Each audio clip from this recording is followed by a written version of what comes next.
మీద లేవు, attempt murder కేసులు కూడా నా మీద లేవు. నిన్న నన్ను అరెస్ట్ చేసి తీసుకుపోయి ఏం చెప్తాడు, నా మీద పీడీ యాక్ట్ పెట్టి 6 నెలలు నేను బయటికి రాకుండా విశ్వ ప్రయత్నం చేసిండు నిన్న రేవంత్ రెడ్డి గారు. నేను ఒక్కటే అడుగుతున్నా, మరి రేవంత్ రెడ్డి గారు ఇప్పుడే నేను రేవంత్ రెడ్డి గారు అఫిడవిట్ చూస్తా ఉన్నా. రేవంత్ రెడ్డి గారి మీద ఉన్న కేసులు ఎన్ని తెలుసా మీ అందరికీ? 89 కేసులు. ఇది అఫీషియల్ గా రేవంత్ రెడ్డి గారు డిక్లేర్ అండ్ అఫిడవిట్ లో చేసింది 89 కేసులు. ఇలా అన్నిటికంటే ఫస్ట్ కేసు ఏందో తెలుసా? ఫస్ట్ కేసు రేవంత్ రెడ్డి మీద ఉన్నది 2002 ఆయన మీద ఉన్న case 420, first cheating case 420 case పెట్టిర్రు. తర్వాత 120B అంటే ల్యాండ్ గ్రాబింగ్, అటెంప్ట్ మర్డర్. మళ్ళీ తర్వాత 120B మీద ఏంటంటే మీకు చదువుతా ఆ సెక్షన్ కూడా. 120B criminal conspiracy, punishment for conspiracy to commit an offense which can be related to land grabbing or murder. ఇది ఈయన చేసేది. ఈయన ఫస్ట్ కేసే చీటింగ్ కేసు. మరి నా మీద లేవే. మరి చీటింగ్ కేసు అనేది పెట్టాల్సింది ఎవరి మీద పెట్టాలి బాస్? చీటింగ్ కేసు పెట్టాలంటే ఎవరి మీద పెట్టాలి? పక్కా రేవంత్ రెడ్డి మీదనే పీడీ యాక్ట్ పెట్టి లోపల నూకాలి. ఫస్ట్ ఎవరి మీద నూకాలి? ఫస్ట్ పీడీ యాక్ట్ ఎవరి మీద పెట్టాలి?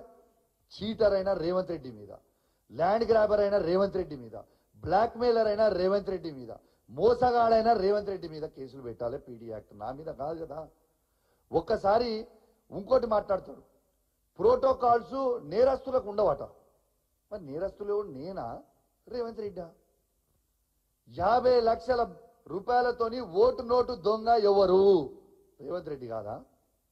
ఒక్కసారి ఆ వీడియో ప్లే చేస్తాడు, ఆయన ఏం చెప్తాడో ఒక్కసారి మీరు చూడురి.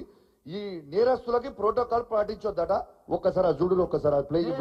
ఎంత వారైనా సరే, వాళ్ళ రాజకీయ నాయకుల, అధికారుల, లేకపోతే ఇంకెవరా, ఎవరిని చూడాల్సిన అవసరం లేదు. వాళ్ళ హోదా నేరగాడికి అప్లై అవ్వదు.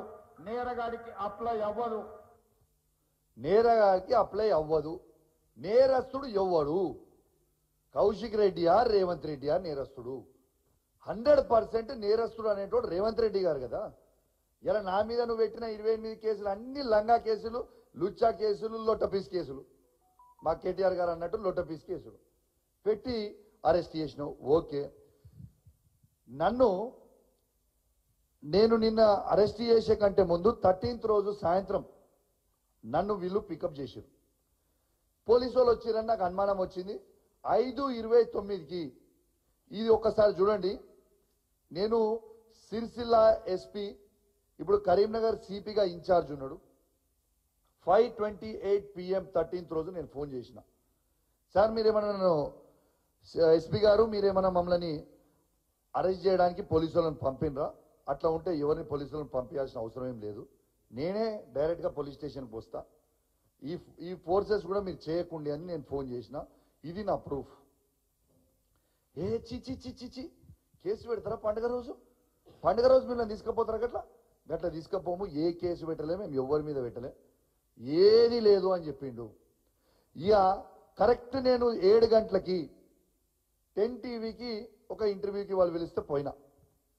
5:30కో ఎస్పీ నాకు ఫోన్ చేసి ఎవరిని పంపించలే, కేసు పెట్టలే, ఉంటే గిట్లా నాకు చెప్పు, నేనే డైరెక్ట్ పోలీస్ స్టేషన్కి వస్తాను, దీంట్లో ఏం బాధ లేదు, బయలుదేరి 2 గంటల లోపల నేను 7:30 లోపల నీ దగ్గరనే నేను ఉంటా, నువ్వు కేసు ఏందో నాకు చెప్పు, నా అడ్వకేట్ తీసుకొని వస్తా చెప్పు అని చెప్పిన. ఏమీ లేదు, చిచి పండుగ రోజు కేసులు పెడతారా అన్నాడు. 7